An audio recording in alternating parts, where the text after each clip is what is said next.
Double engine का प्रतिनिधित्व है। एक तरफ बहनोई, एक तरफ साला।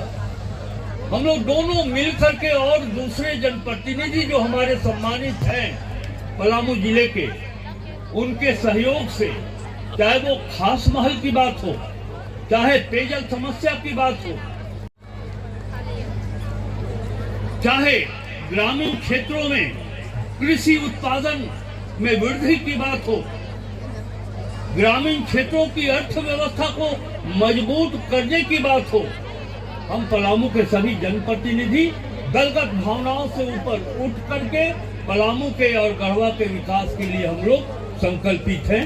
यह मैं अपनी ओर से भरोसा दिलाना। और एक साल में जिस तरह महिलाओं ने इस तरह का आयोजन करने का ठाना, और उसमें हमारे चैम्बर के जो हमारे भाई लोग हैं, इनके अध्यक्ष हैं और सभी पदाधिकारियों का जो सहयोग से आज महिला हुनर हाट का जो देखने का स्वरूप मिल रहा है हमारे शहर में, तो इसके लिए मैं अपने चैम्बर के सभी पदाधिकारियों को, मैं चाहे मेल विंग हो या महिला विंग, सभी का बहुत बहुत आभार करती हूँ। किस तरह का कार्यक्रम करके जो उन्होंने हमारे क्षेत्र की जो महिलाएं हैं, जिनके पास जो हुनर है, यदि वो किसी तरह का व्यवसाय से जुड़ी हैं, किसी तरह का अपना आपको प्रमोट करना चाहती हैं, तो ये महिला विंग, ये चैम्बर विंग आपका हमेशा सपोर्ट करेगा, आपके चीजों को प्रमोट करेगा। उसी उद्देश्य को लेकर ये महिला हुनर हाट का आयोजन किया गया है। इस तरह के कार्यक्रम करने के लिए, अपनी दिलेरी दिखाने के लिए समय में, यह समय में जिस तरह से आपने इसको क्रियान्वित किया है, उसके लिए आपका कार्य बहुत ही सराहनीय है। और हम सब उससे यहाँ पर उपस्थित सारी महिलाएं आपके कार्य से प्रेरणा लेंगी, ऐसा मुझे लगता है। और हमेशा आप उनका साथ देंगी। किसी भी तरह की जो महिलाएं छोटे स्टॉल चलाती हैं, छोटा खाना बना के देती हैं, कहीं पर आजकल महिलाएं घर से कुछ नाश्ता वगैरह बना के भी देती हैं, वैसी महिलाओं को भी प्रोडक्ट कीजिए, प्रमोट कीजिए, उनका सहयोग कीजिए। मैं महिला विंग की आपकी अध्यक्ष और सारी टीम को मैं यही कहना चाहूंगी। गांधी उद्यान में रखा गया है, सारे शहर के बच्चे जो युवा दिवस के रूप में आज हम मना रहे हैं, उनको याद करते हुए विवेकानंद जी को हम महिला युवा दिवस मना रहे हैं। तो मुझे लगा कि अपने शहर के युवाओं को, चाहे वो महिला हो या मेल हो या छोटे बच्चे हो, उनके लिए भी कार्यक्रम होना चाहिए। राज्य के अंतर्गत भी महिलाओं का हुनर विकसित करने के लिए पर्यटन के दृष्टिकोण से और अन्य सारी चीजों की दृष्टिकोण से ऐसे स्थलों का निर्माण होना चाहिए, जिससे न केवल वित्त पोषण हो सके, राज्य का राजस्व में वृद्धि हो सके, बल्कि यहाँ के लोगों को भी एक सुखद वातावरण उपलब्ध हो सके। जहाँ ऐसी महिला आईओए की प्रेसिडेंट बनी हुई है, तो महिलाओं में हुनर इतना ज्यादा है कि उसके पहचानने में मैं समझता हूँ कि देश ने काफी विलंब कर दिया। आज देश में एक ऐसा प्रधान जिसकी दूरदृष्टि है, जिसकी सोच है, जो देश को आगे बढ़ाने के लिए देश के अंतर्गत जो भी लोग निवास करते हैं, उन सभी के सहयोग की अपेक्षा रखते हुए, उन सभी के हुनर को विकसित करते हुए देश को आगे ले जाने की परिकल्पना। महिलाओं को अपनी जरूरत के लिए पुरुषों के सामने हाथ पसारना पड़ता था, लेकिन इस मैया सम्मान योजना के माध्यम से अब पुरुषों को किसी के साथ, महिलाओं को किसी के सामने हाथ पसारने की जरूरत नहीं होगी। महिला सम्मान योजना से मिले पैसे से, धनराशि से आज महिलाएं अपने बच्चों के लिए स्कूल का ड्रेस खरीद सकती हैं, बीमार पड़ने पर दवाएं खरीद सकती हैं, अपनी जरूरत की चीजों को खरीद सकती हैं। और ये जो खरीदारी होगी वो मार्केट में धनराशि जाएगा और जो बेचने वाले लोग हैं उनके माध्यम से टैक्स के रूप में ये पैसा फिर से सरकार के खजाने में आएगा। ये बात मैं कहना चाहता हूँ। इन्हीं बातों के साथ मैं फिर आप सबों के प्रति आभार व्यक्त करता हूँ कि आपने मुझे अपने मोहल्ले में बुलाकर लोगों को संबोधित करने का अवसर दिया। बहुत बहुत धन्यवाद। जय हिंद। लेकिन एक जय हिंद के पहले एक दायित्व मेरे पास है।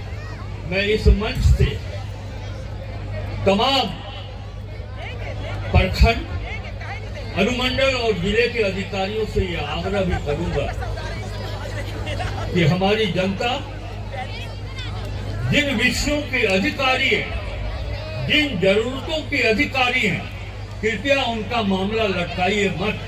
अगर उन्हें जाति प्रमाण पत्र चाहिए, उन्हें आवासीय प्रमाण पत्र चाहिए, उन्हें ऋण के लिए अगर कोई आवेदन आपके यहाँ दिया है, हाँ या ना में आपको 15 दिन के अंदर निष्पादन करना होगा। वो कहा गया है गुरु ब्रह्मा, गुरु विष्णु, गुरु देवो महेश्वरा,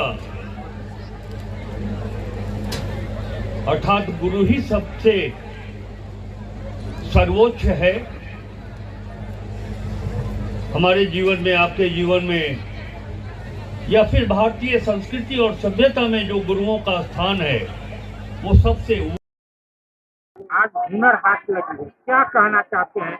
क्योंकि शहर में एक नई प्रथा जो शहर को विकसित करने के लिए और उन महिलाओं के लिए जो काम करना चाहती हैं, रोजगार करना चाहती हैं उनके। देखिए, जबकि हम चर्चा करते हैं कि आधी आबादी नारियों की है और आधी आबादी अगर जागृत हो जाए, जो कि भारतीय मौगमय को अगर हम ध्यान से देखें तो ये वो भारतवर्ष देश है जहाँ पर के वर का चुनाव नारियां करती, स्वयंवर होता था। ये वो जगह है जहाँ पर के भगवान के नाम लेते हैं तो फिर सीताराम कहते हैं, राधा कृष्ण कहते हैं। लेकिन कुछ कालखंड में, जिसको कि हम डार्क पीरियड कर सकते हैं, थोड़ा ये इनको जो अधिकार इनके थे वो छीने नहीं गए, परिस्थिति बस कम हो गए। और इस प्रकार का प्रयोग जो हो रहा है ये स्तुत्य है और निश्चित रूप से जागृति उत्पन्न होगी और परामर्श क्या एक अपनी पहचान नारियों के क्षेत्र में ही बनेगी, ऐसा प्रयास। सर, महिला हुनर हाट आज डाल्टनगंज में अपना घटा बिखेरता, क्या कहना चाहेंगे? देखिए, एक तो सबसे पहले अरुणा शंकर जी को बधाई कि उनके अंदर एक जज्बा, एक जुनून है कि कैसे हम अपने जिले के, चाहे वो शहरी क्षेत्र हो या ग्रामीण क्षेत्र की महिलाएं हों, उनके कौशल को निखार करके कैसे हम सामाजिक आर्थिक रूप से आगे बढ़ाए। यह सोच, ये मन में तकलीफ अरुणा जी के पास है। मैं इस राज्य का एक मंत्री हूँ, पलामू जिले से मैं आता हूँ। मैंने ये पहले भी कहा है विधायक के रूप में और आज भी हमारी सोच यही है कि पलामू जिले की जो कुल आबादी है, आधी आबादी महिलाओं की, लेकिन आज भी आज़ादी के 75 वर्ष के बाद भी हमारी महिलाएं सामाजिक आर्थिक दृष्टिकोण से बहुत ही पीछे हैं। देखिए, सबको रोजगार तो नहीं दिया जा सकता है, लेकिन रोजगार के अवसर तो दिए जा सकते हैं। मेरा अपना अनुभव है कि हर 2 साल के बाद पलामू को सुखाड़ का सामना करना पड़ता है और बारिश नहीं होने के कारण इसका सीधा असर जो हमारी मूल खेती है धान और गेहूं की, उस पर ये कुप्रभाव डालता है। किसानों की स्थिति आर्थिक रूप से बहुत दयनीय हो गई है। तो मैं चाहता हूं कि पलामू के किसानों को बागवानी के तरफ मोड़ा जाए, हॉर्टिकल्चर के तरफ मोड़ा जाए, फलदार वृक्ष लगाया जाए, कटहल हो सकते हैं, पपीता हो सकता है, संतरा हो सकता है। आप छिपा दोहर से नेतरहाट तक के एरिया में चले जाएं तो बहुत अच्छा वहाँ का क्लाइमेट है जहाँ हम संतरा की खेती कर सकते हैं। तो इस तरह के फलदार वृक्षों पर जब हम उसे वैकल्पिक के रूप में आजमाएंगे, अपनाएंगे, तो हमारी आर्थिक दशा सुधर सकती है। सस्ता और समुचित इलाज के लिए गरीबों का रहनुमा मात्र एक हॉस्पिटल, मैया बाबू हॉस्पिटल।